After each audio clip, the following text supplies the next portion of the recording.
Assalamu alaikum wa rahmatullah. Bismillah ar-Rahman ar-Rahim. La hawla wa la quwwata illa billah al-aliyyil azim.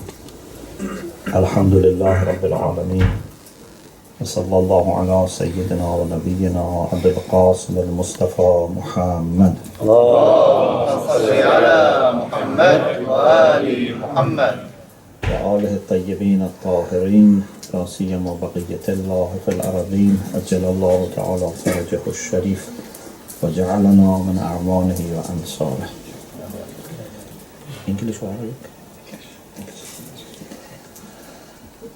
I am very grateful to Allah subhanahu wa ta'ala for giving me this blessing to meet you and to show together our devotion to Ahlul Bayt alayhimus salam, to Abu Abdullah and all the martyrs of Karbala, and also because this is month of Safar, and in these days in particular we remember Imam Hassan al-Mujtaba alayhi salam. So our majlis tonight has a double fragrance of Imam Hassan and Imam Hussein. And it was suggested that we dedicate this majlis to Imam Hassan alayhi salam. So I thought perhaps it would be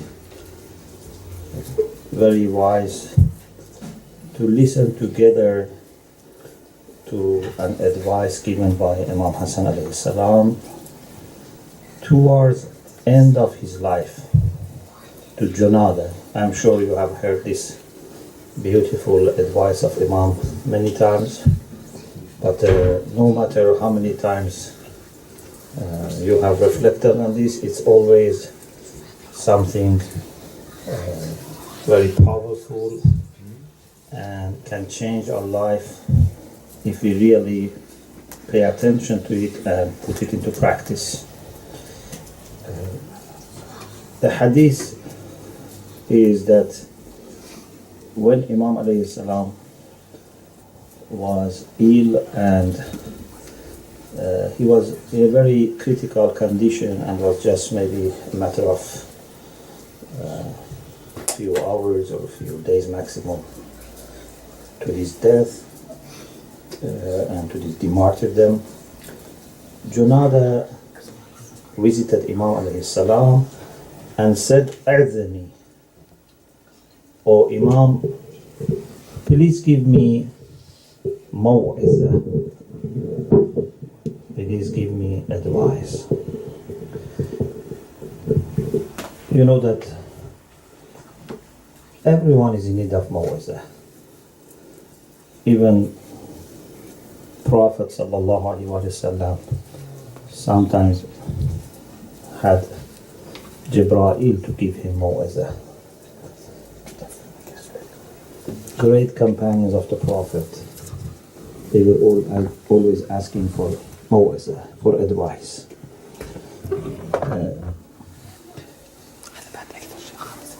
Unfortunately,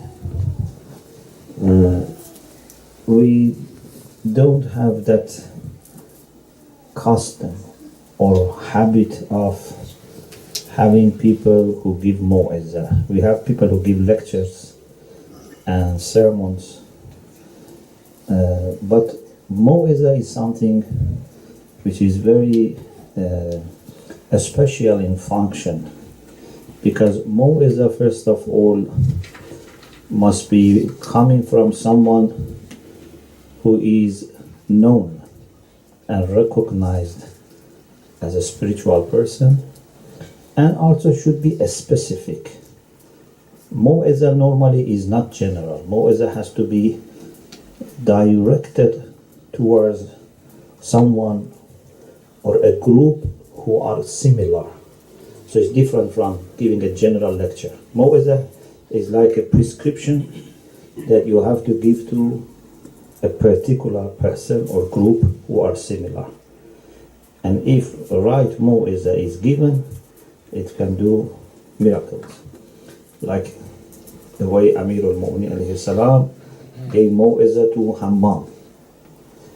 And as you know, at the end, Hammam was so much overwhelmed by this Mu'izah that all his attachments and belonging to dunya evaporated, and he was ready to fly. So he soon departed. And Imam alayhi salam said, هَكَذَا تَصْنَعُ الْمَوَاعِظُ الْبَالِغَةِ بِأَهْلَهُ. If there is a mu'izah which is reaching to the point, reaches the heart and can penetrate into all the wells and reaches the heart, then it would have this impact. This is not something exceptional. This is actually the norm. So it's very good to have people who know us and ask them to give us maw'izah. So Junadah was very clever and realized that this is the best time for him and perhaps the last opportunity to ask Imam alayhi salam for maw'izah. So he said, "Idhni." Imam alayhi salam said, "Ista'id li-safarik." Imagine Imam with all the knowledge that he has and knowing that he's going to leave the community, now wants to give Junadah a maw'izah, but something that through Junadah can also reach other people, so he must summarize every important thing that he wants to make sure that his Shia remember. So it's a summary of the summary of the summary of Imam's knowledge and Imam's life. Ista'id li-safarik. Be prepared for your journey. We are not stationed. Although we have this habit that as soon as we are somewhere for even few days, we get used to it and we think we are going to be here forever.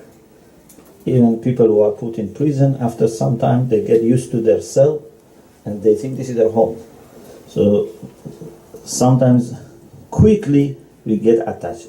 It has a positive aspect because then we don't always feel like a stranger, but it has negative aspect because then we may forget that we are not supposed to be here forever. So we have to be always remembering that we are in a journey. But this journey needs preparation. This journey is the journey that needs the greatest preparation. If you imagine when they wanted to send, for example, people to moon, how much preparation it needed. The preparation that we need compared to that is much, much more. Because still that is a journey which is in this world with limited distance. So a journey inside the physical world and with limited physical distance. But our journey is infinite and it's a journey from this world to the hereafter, so it's much more complicated. So we need more preparation. If it took them long time, many years to prepare, it takes all our life to be prepared for that journey, even we are not sure at the end, are we ready or we are not. Most of people actually are not prepared for the journey. So Imam said, Junadah, you must be prepared for your journey. One important aspect of this preparation is what you are going to do in this world.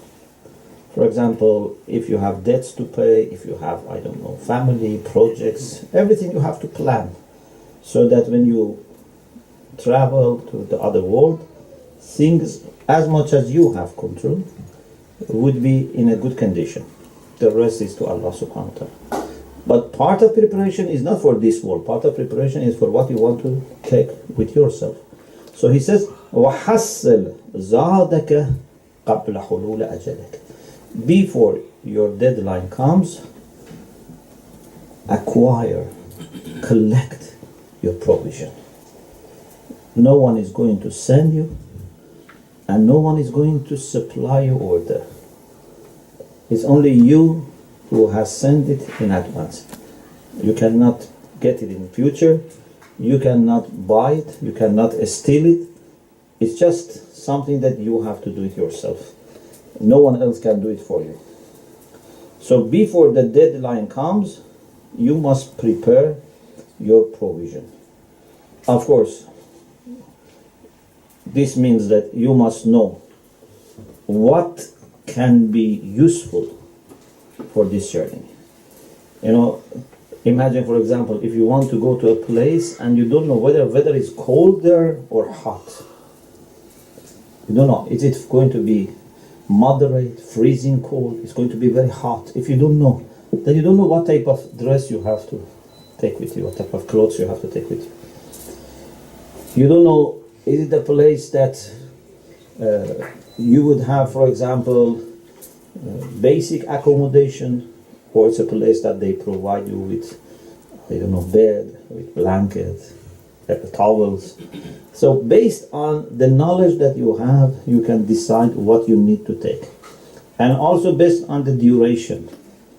Is it for one night? Is it for 1 week? Is it for 1 month?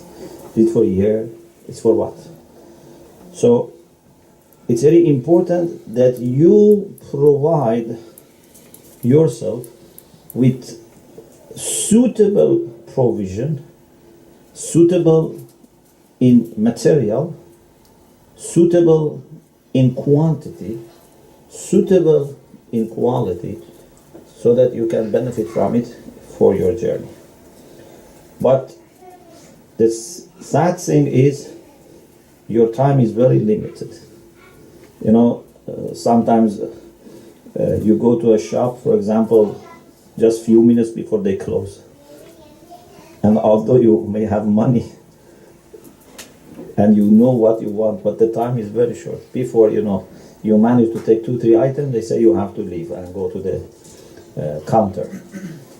Time is always limited. Even if you have 80 years, 90 years, 100 years, it still is too short. Let alone, we don't know when the deadline is coming. I was very moved when for the first time I saw this hadith that if someone even considers the next day as part of his life, this is tulul amal. This is unrealistic desire that you think that I am going to be here for 1 more day, and then I am worried about 2 days later, 3 days later, but tomorrow I am alive. If you even think that you are going to be certainly alive till tomorrow, if you take these 24 hours for granted, this is also tulul amal. So we don't know how much time we have, although even if we have the longest life, would be very short. وَعْلَمْ. Then Imam Hassan alayhi salam says, be aware that أَنَّكَ تَطْلُبُ الدُّنْيَا وَالْمَوْتُ يَطْلُبُكَ. You are after dunya, but death is also after you. You know, suppose you are chasing someone and someone else is also chasing you. So you have to be very clever that you hide yourself, or as much as possible run away from the people who chase you, but at the same time you have to make sure that you don't waste your time in chasing something which is not useful. You go after dunya, this puts you in danger, because by going after dunya, you are not able to save you from death, which is coming after you. So you are in a very tricky situation. وَلَا تَحْمِلْ هَمَّ يَوْمِكَ الَّذِي لَمْ يَأْتِهِ أَلَا يَوْمِكَ الَّذِي أَنْتَ فِيهِ. One of the things that we have to learn is to manage our concerns. You know, we have a stress management, but it's not only a stress management. We have to manage our concerns. We have to manage our attention. Your attention is taking great part of your energy. So, if there is something that I am going to face next week, or next month, or after some years, at the same time that if it needs preparation from now, I should prepare from now. But if there is nothing that I can do now as preparation, I should not just keep thinking and worrying unnecessarily. Unfortunately, one of the problems is that in this world we worry a lot for the things which we are not supposed to worry, and for the things that are very important we normally don't worry, or we don't have even time to think about them. We have to worry about every decision that we make, every word that we say, every relation we make, every transaction, every contract, to make sure that it is pleasing Allah subhanahu wa ta'ala or not. But normally we don't have that much of care and muraqabah and self-monitoring. But for example, what am I going to do after 10 years, after 15 years, after 20 years? My children want to go, for example, to university. I don't know, they want to do this, they want to do that. What am I going to do with, my, I don't know, mortgage, my retirement, many things. So, you have to be far-sighted. I'm not saying that you forget these things, but I'm saying if there is nothing you can do now, you shouldn't worry now. Focus on what you have to do now. لا تحمل هم يومك الذي لم يأته على يومك الذي أنت فيه. Don't load the day that you have with the concerns of the day which has not come yet. And then Imam alayhi salam said, you must also be aware that you don't acquire anything from this world. وَاعْلَمْ أَنَّكَ لَا تَكْسِبُ مِنَ الْمَالِ شَيْئًا فَوْقَ قُوتِكَ إِلَّا كُنْتَ خَازِنًا لِغَيْرِكَ. Anything above your need that you acquire, you are just responsible to looking after it, safeguarding it for other people. It can be your family, it can be governments, it can be people who would take advantage of your absence. So what is more than what you need is only a responsibility and burden for you. Then Imam alayhi salam said, and remember, Imam is in a very critical situation. His health is in a very critical situation. He is going to depart soon. He has many things for the community in his mind. So what he says must be of utmost importance. It's a, as I said, summary of Imam's knowledge and life. Imam says things are in three categories. Either they are halal, means clearly halal, or haram, clearly haram, or shubuhat. There are things which are not very clear. There is a gray area. Those things which are haram, it's very obvious. And alhamdulillah, mu'mineen, normally they don't go after haram. The problem that mu'mineen have is mostly with two things. One is those things which are shubuhat, things that there is a way to rationalize and justify, but if with open heart and mind you look at it, you know it is not good. So you can find a loophole, or a way to say it is okay, but you don't feel comfortable. You know there is something here, there's a problem here. So these are shubahat. And then we have things which are halal. We know they are clearly halal. So what should be our policy? When it comes to haram, there is iqab, there is punishment, and definitely mu'min doesn't go for haram. When it is shubahat, again mu'min is very careful, because you don't want to take any risk.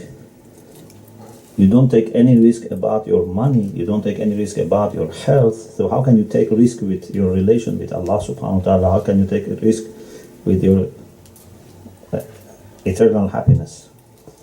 So shubahat also have to be avoided. What about halal? Things which are clearly halal.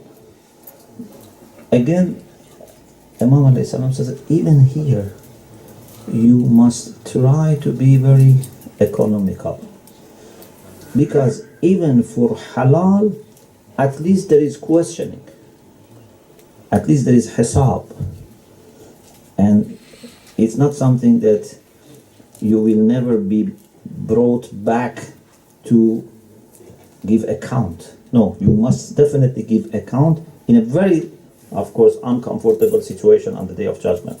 So he says, وَعْلَمْ أَنَّ فِي حَلَالِهَا حِسَاب. In halal of dunya there is hisab.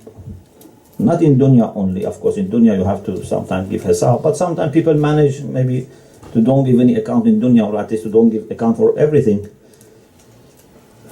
But in the hereafter, for everything, even every halal thing that we did, we said, every halal food, every halal drink, every halal meeting, still we have to show that it was halal, and my intention was halal, my interaction was halal, my involvement was halal. Everything we have to answer. I didn't do any zulm to anyone, I didn't do any zulm to myself. So there is hisab. وَفِي حَرَامِهَا عِقَابٌ. But God forbids, if it is haram, in addition to that hisab, then it ends with now, okay, you didn't provide us with enough answer and explanation, so now you have to be punished. وَفِي الشُّبُهَاتِ عِتَاب. With respect to shubahat, also there is itab. What does it mean? It means even with those shubahat that later are proved to be halal, not shubahat which later are proved to be haram. If they are proved to be haram, okay, the person will be punished. But if they are proved to be halal, still you will be blamed why you took risk. You know, like for example, if I take a cup of water on the street and I don't know who has put this, either it can poison me, or even if it doesn't poison me, people would blame me. Rational people say, why you took this? Why you took risk? If I don't know certain things and I say, for example, you know, people ask me mas'ala shari, if I don't know, I am not sure, I answer. Even if the answer happens to be correct, I will be blamed. We have, about those who are judged, that 3 groups of judges are in trouble. People who don't know and judge, whether they judge properly or not, they are in trouble. And people who know and misjudge are also in trouble. Only who know and judge properly, they have no problem. So those who don't know and judge properly, still they are in trouble, because they took risk. And the cost is that the rights of people can be damaged. So there is etab in shubahat. Then Imam Hassan alayhi salam said, فَأَنزِلِ الدُّنْيَا بِمَنْزِلَةِ الْمِيتَةِ خُذْ مِنْهَا مَا يَكْفِيكَ. Based on what was said, Imam says, now your policy towards dunya must be to be pleased with the minimum. Minimum doesn't mean that you have to suffer. Minimum doesn't mean that you should have no, for example, good home or good clothes or good education. Means there must be no excess. There must be no luxury. There must be nothing that people in your condition would say that this is too much. Because then either it is halal, then you have to at least give hisab, or it is haram, it is iqab, or it is shubha, it is atab. Plus, with this energy that you have put in this, you could do lots of things for your akhirah. So, just try to be using it as much as needed.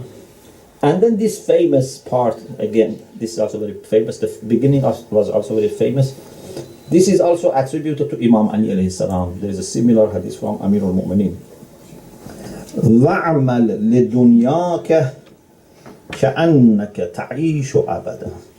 It's a very good equation if you want to have a proper balance with respect to this world and the hereafter. This equation gives you proper balance. وَعْمَلْ لِدُنْيَاكَ كَأَنَّكَ تَعِيشُ أَبَدًا. When it comes to this world, you must think that you are going to be here forever. There are two interpretations of this. I am going to be here forever in the sense that I should not rush. I should be patient. Take your time when it comes to dunya. Don't rush. So one aspect of it is that don't prioritize dunya over akhirah, because for dunya you have plenty of time. Akhirah you don't know. So when it comes to doing something for dunya which is not urgent, take your time. But if it comes to, for example, doing something for akhirah, like a charity act, don't take your time. Do it as quick as possible, as soon as possible. So, for dunya, take your time. For akhirah, try to be fast. This is why Quran says, "Sari'u ila maghfiratin min rabbikum wa jannatin." For akhirah, you have to be fast. In dunya, take your time. Don't waste your time. Don't delay unnecessarily, but take your time. Don't rush. Be patient. Another interpretation, and both perhaps can be combined, is that when it comes to dunya, plan it in the way that as if you are here forever. For example, I want to build a farm, a house, repair a car. I want to, make some artistic work. We want to make some monuments. We want to make bridges, whatever. We should try to do it in the way that they can last as long as possible. Don't say, I'm not going to be here, so I don't need to make this house very strong because I'm going to die soon. Or for example, this person has brought this car to me to fix it. Or this patient has brought, for example, his, child, for example, to give him a glass or to fix his tooth. I don't need to think about long term because I am going to die, they are going to die, who is going to be alive tomorrow? No. This is misuse of what we have said. When it comes to doing things for dunya, take your time, don't rush, but do it in the way that you may be here forever. If you know that, for example, this patient may be coming to you after many, many years and ask you why you did this, or this house that you built, after 100 years you have to give answer. So you will be very careful. So when it comes to dunya, we have to be the best in planning, the best in management, maybe not the most in consuming. We are not consuming the most, but at least in managing and planning, we have to be the best. But when it comes to akhirah, we try to collect the most. Then Imam alayhi salam said, وَإِذَا أَرَدْتَ. This also is a very important sentence, and we have it in the teachings of Ahlul Bayt alayhi salam. Very important sentence. وَإِذَا أَرَدْتَ عِزًّا بِلَا عَشِيرَةٍ وَهَيْبَةً بِلَا سُلْطَانٍ. I'm sure every person wants honor. Few years ago I had this discussion based on my personal reflection that the most important thing I think for humanity in future would be honor and respect, would be dignity. And I was trying to connect this to Imam Hussein alayhi salam and Imam Mahdi ajjalallahu ta'ala farajahu sharif. I think the most important thing that all human beings, regardless their religions, their ethnicity, their culture, something that all human beings want is honor and dignity. And this is going to be very high, if not the highest priority in Imam Mahdi alayhi salam's mission. And this is also very much obvious in the movement of Imam Hussein alayhi salam. For Imam Hussein alayhi salam, Izzah, opposite to Zillah, Karama, was very important. And you know how Imam Hussein alayhi salam on different occasions explained that for him, even life, which is very important, the only opportunity that we have for collecting provision, for making ourselves and the world better, is our life. But even life without izzah, without dignity, is not worth living. Life without dignity is not worth living. And death with dignity is better than life without dignity. الموت أولى من ركوب العار والعار أولى من دخول النار. إني لا أرى الموت إلا سعادة والحياة مع الظالمين إلا ضرما. And so I had some discussion about this. If you are interested in the lectures about connection between Imam Hussein and Imam Mahdi, I have tried to explain this. And I think for us Shia, this is very important discussion to know how we should present Imam Hussein alayhi salam. We have to present him as the icon for honor and dignity, something that all people can subscribe to and can appreciate, and something which is less controversial. Because if we talk about, justice, if we talk about welfare, many things, people can bring, different excuses to give preference to their own perspective. We say this is zone, say no, this is not zone. But karama is something which is less controversial. For example, the way certain people are treated. If we ask governments, why you treat them like this, they can bring lots of reasons and excuses. But if you ask them, is this honorable, respectful way, they don't have any answer, unless they are really observing respect and honor. It's something that you cannot play with it that much. It's very, very clear, and it has clear borders. Anyway, izzah is very important for us. But how you can get izzah? Izzah is not something that you can get it from black market. Izzah is not something that you can get it by bribery or by deception. Izzah has its own source and supplier. Man kana yuridu al-izzah falillahi al-izzah. If you need izzah, izzah belongs to Allah subhanahu wa ta'ala. So, man idha aradta izzan bila ashira.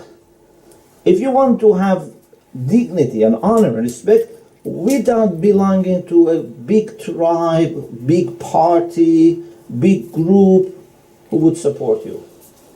Sometimes people think that because they belong to a party or group or tribe, they can provide them with izzah. But if you want to have izzah, even without having any worldly backup, even without having any political, affiliation, وَهَيْبَةً بِلَا سُلْطَانٍ.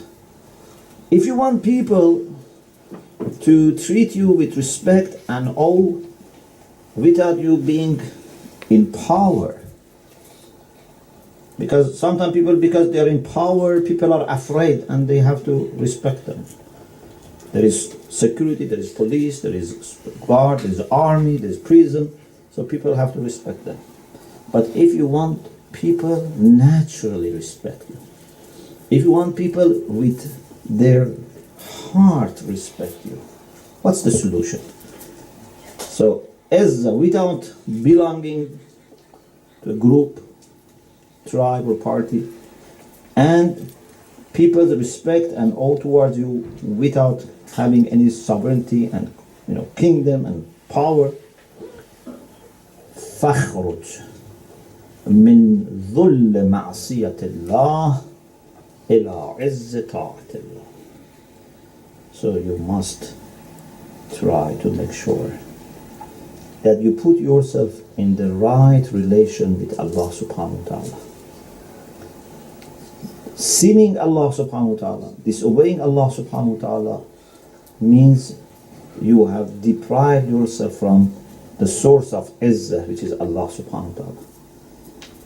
If a person tries to fix his relation with Allah subhanahu wa ta'ala, Allah in place of this would give him many things.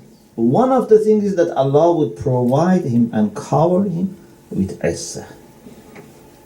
But if you disobey Allah subhanahu wa ta'ala and na'udhu billah declare enmity with Allah subhanahu wa ta'ala by sinning him, especially by public sinning him, or by sinning him with pride, even if it is in private, na'udhu billah. Because sometimes a person in private and with sense of guilt and embarrassment make a sin. It's very bad, it's still very bad. But this is not like declaring war. But if, na'udhu billah, we commit sin in public, or in private, we take it easy and we don't feel guilty because no one is seeing me, and we can do these things. These, both of them are declaration of war. It's very, very dangerous. With this, sooner or later, your izzah will be missed and lost. So, this is the saying of Imam Al Hassan, and inshallah we should always keep refreshing ourselves with this and similar hadith. What I would like also to say just for a few minutes is that what type of impact this can have on us as a community. Because normally when we take these things, we take them for our personal reflection and personal behavior, which of course is very important. And every moment is always to be thinking about his personal relation with Allah subhanahu wa ta'ala. Even if you are surrounded with thousands or millions of people, still you must have your private time for thinking about your relation with Allah subhanahu wa ta'ala. This is why night is very important for us. This is why nawafil are very important for us, and they are recommended to be said at home, because we need to have some privacy with Allah subhanahu wa ta'ala. So that is certainly the case. But what about us as a community?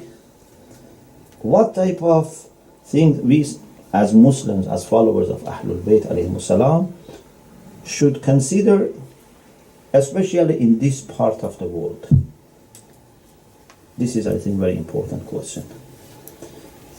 I think one of the important responsibilities that we have, in addition to our personal spirituality, is that we have to be witness.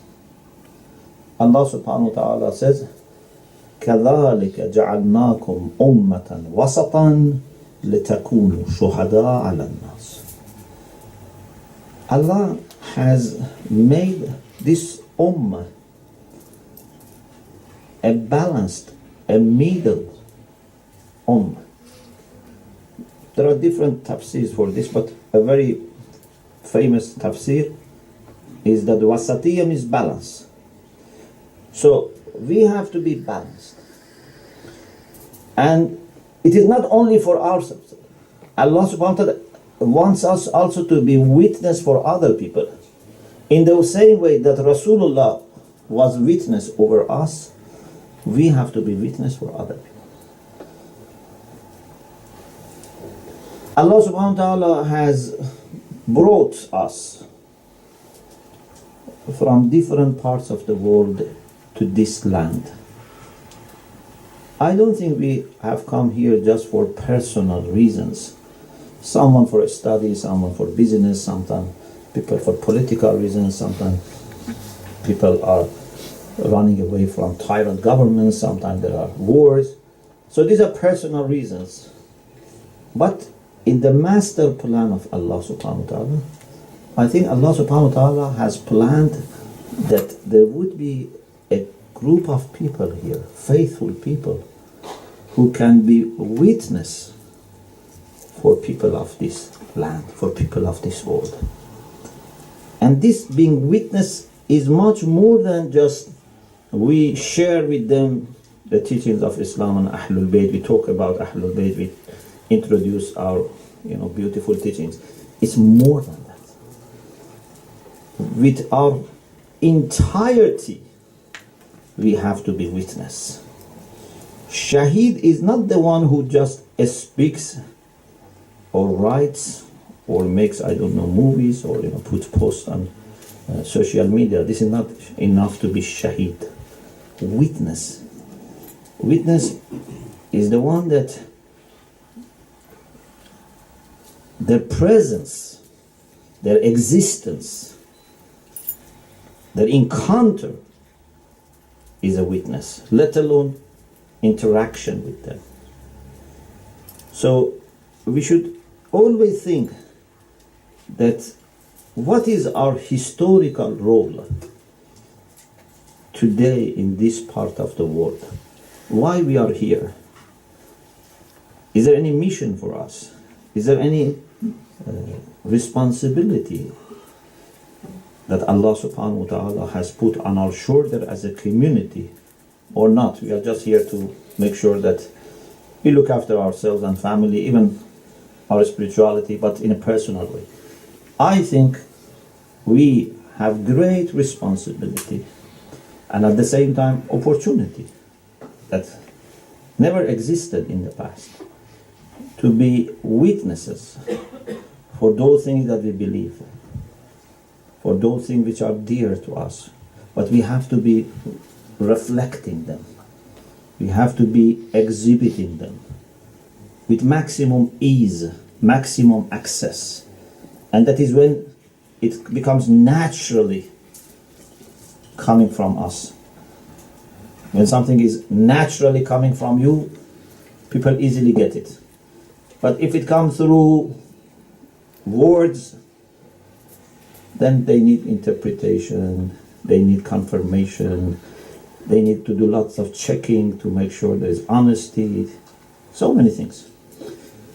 So I hope, inshallah, our community in different parts of the world, especially those who live in circumstances like here, would be able to be good witnesses for humanity, the nas, for all people, Muslims, non-Muslims, believers, non-believers. We have to be witness. Even there is a sense that I believe we can be witnesses of truth, witnesses of love, witnesses of mercy, even for the environment. A believer when it comes to dealing with the environment, also must reflect the beauty of faith. We cannot, make too much waste and think we are witnesses. So that's another discussion. But at least for us, for people, we have to be witnesses. I hope, inshallah, with people like you who are, mashallah, very dedicated and very understanding and committed, inshallah, soon we would reach that point that without us saying anything, people would be feeling inspired by us and they would ask us to talk to them more, inshallah. I just read a few lines in Farsi about Imam Hassan alayhi salam, and inshallah you would benefit from brothers.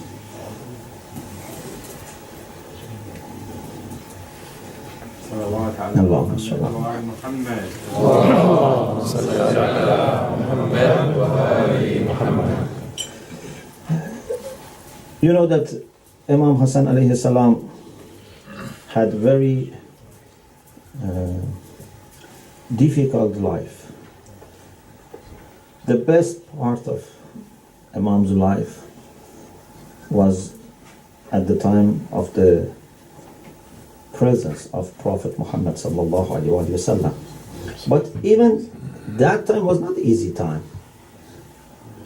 Those years in Medina, as you know, were with lots of challenges inside Medina, even inside the people who had family ties, people who were claiming also to be Muslims, and were part of the community. And then with all different types of challenges they had with the people of Mecca, with certain tribes. So it was a very difficult time, but still, because all of them were together, Rasulullah sallallahu alaihi wasallam, Lady Fatima, Amirul Mu'mineen, that was the best part, despite all the difficulties.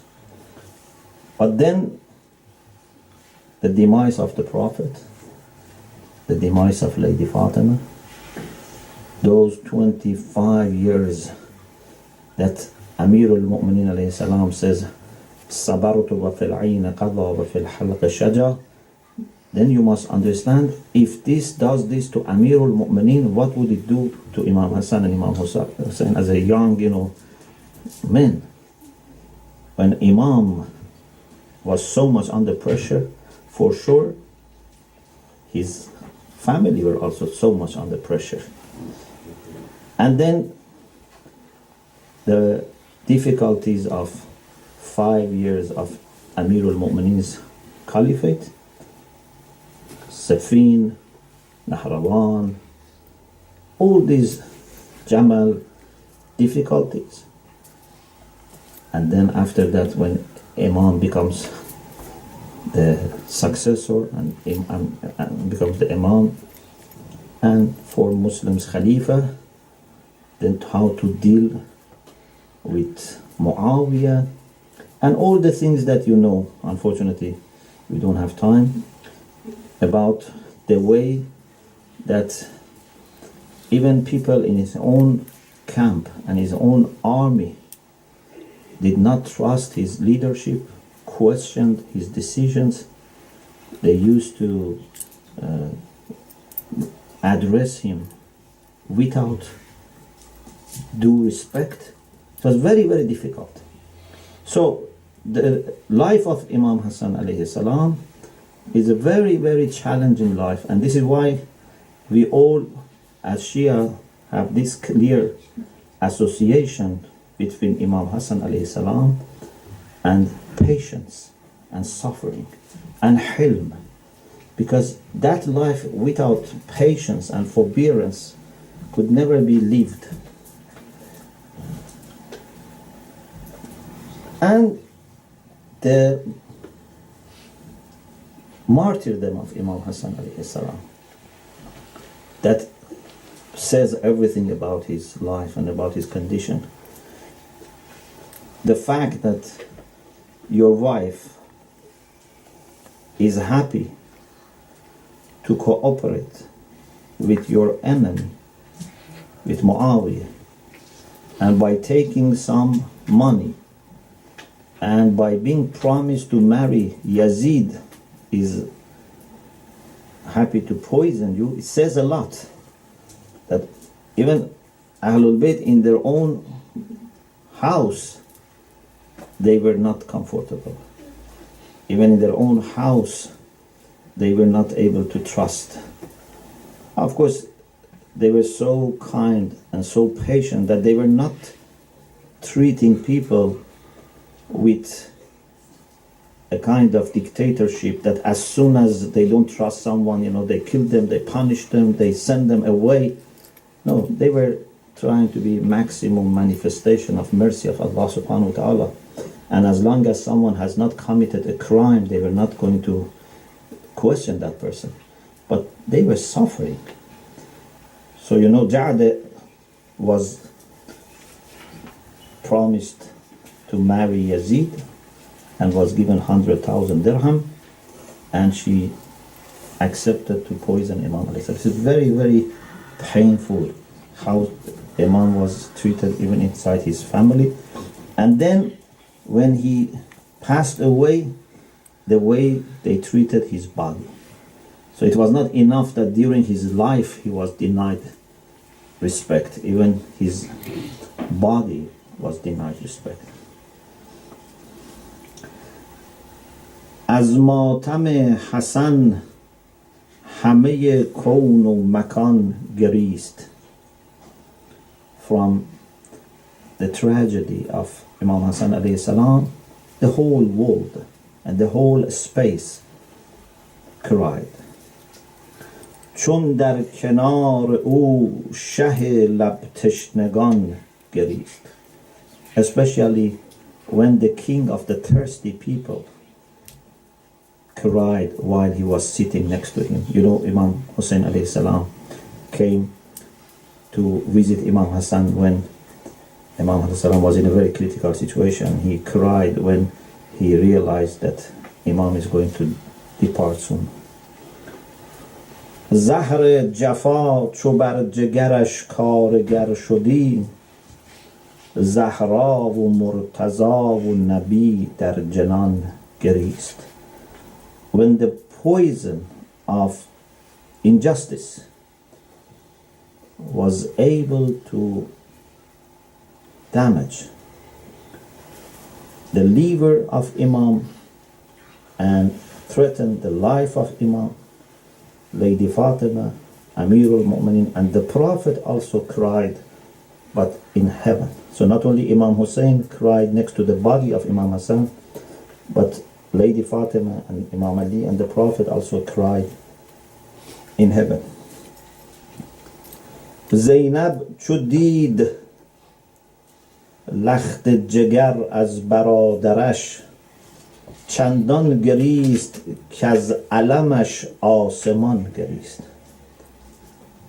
When Lady Zainab, who had great love for her brother Imam Hassan, as she had also great love for Imam Hussein, of course he had love for Imam Hassan alayhi salam also.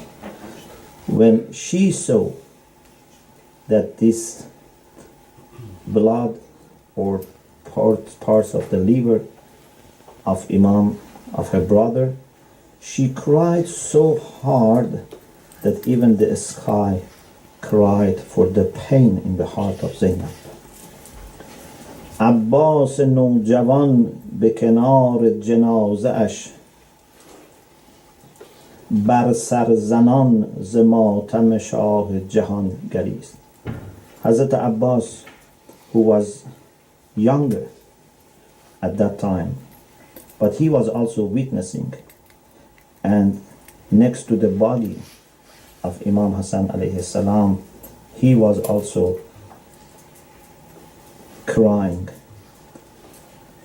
زان تیرها که بر تنش آمد ز جور کین، تا روز حشر حضرت صاحب زمان گریست. And because of those arrows that hit the body of Imam Hassan alayhi salam, Up to the day of judgment, Imam Mahdi is also crying. بر قبر بی چراغ و به مظلومیتش فلک با عرش و فرش و جمله کروبیان گریست. Yet there is another aspect of the sorrow for Imam Hassan, and that is the way his grave is maintained, without any light, without the lovers of Imam being able to show their love and respect to Imam. And this makes the Arsh, the divine throne, and the whole world and the angels to cry for Imam. We pray to Allah subhanahu wa ta'ala to give us tawfiq to know better the beautiful legacy of Ahlul Bayt alayhi salam, and in particular to remember how no matter what difficult situation they went through, they always remained mindful of Allah subhanahu wa ta'ala and focused on their responsibilities towards Allah subhanahu wa ta'ala, and a manifestation of love, manifestation of virtues, manifestation of manners and etiquettes. Alhamdulillah Rabbil Alamin.